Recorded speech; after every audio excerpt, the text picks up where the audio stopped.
नागरिकांच्या मनामनातील आवाज, नाशिक आवाज.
नाशिक लोकसभा निवडणूक जिंकण्यासाठी मुख्यमंत्री एकनाथ शिंदे यांच्या नेतृत्वातील शिवसेनेने ताकद पणाला लावली असून संघटनात्मक पातळीवरही फेरबदल करण्यात आले आहेत.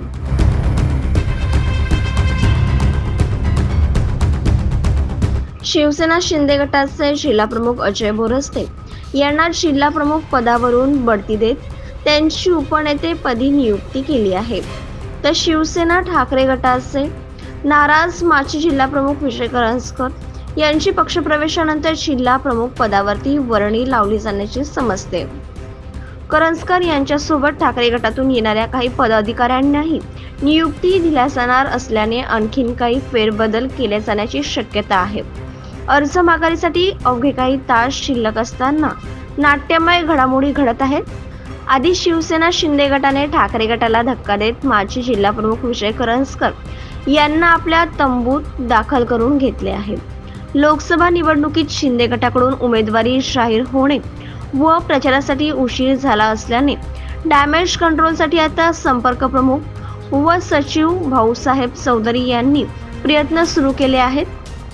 करंजकर यांना गळाला लावल्यानंतर पक्षातही संघटनात्मक फेरबदल करण्यात आले आहेत. जिल्हाप्रमुख अजय बोरस्ते यांना बढती देत त्यांच्याकडे आता उपनेते पदाची जबाबदारी सोपवण्यात आली आहे. शिवसेनेतील बंडानंतर बोरस्ते यांनी ठाकरे गटाची साथ सोडत 15 माजी नगरसेवकांसह शिंदे गटात प्रवेश केला होता. त्यानंतर त्यांच्याकडे जिल्हाप्रमुख पदाची जबाबदारी सोपवण्यात आली होती. नाशिक लोकसभा मतदारसंघात भाजप आणि राष्ट्रवादी अजित पवार गटाने दावा केल्यानंतर बोरस्ते यांनी पक्षाच्या वतीने नाशिकच्या जागेसाठी किल्ला लढवला. तसेच पक्षाकडून त्यांची उमेदवारी म्हणूनही चाचपणी केली होती, परंतु त्यांनी माघार घेतली. त्यानंतर गोडसेंची उमेदवारी जाहीर झाली. गोडसेंच्या उमेदवारीने महायुतीत नाराजी नाट्य निर्माण झाले. त्यामुळे पक्षांकडून आता डॅमेज कंट्रोल केले जात असून बोरस्तेंना उपनेतेपदी नियुक्ती देऊन मोठी जबाबदारी दिली आहे. वृत्तसंकलन विभाग, महाराष्ट्र आवाज, नाशिक.